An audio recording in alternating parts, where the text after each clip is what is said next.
Wuthering Waves, M4 iPad, Impressions. What's up, guys? Today, I want to share my thoughts on Wuthering Waves on the M4 iPad that I just picked up.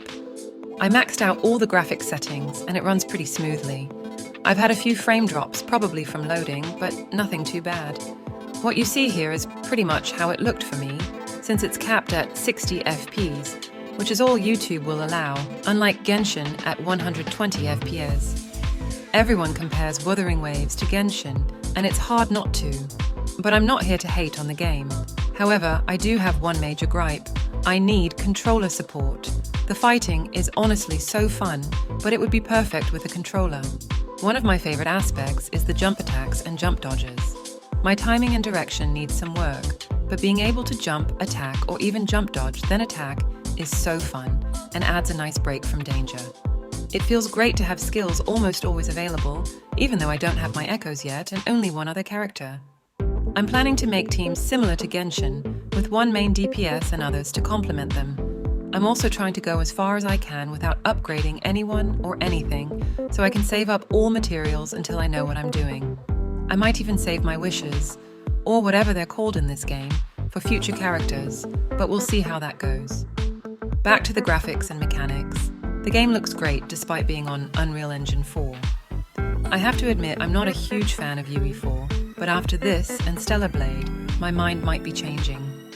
Exploring feels somewhere between Tower of Fantasy and Genshin. Genshin being super smooth and Tower feeling a bit clunky.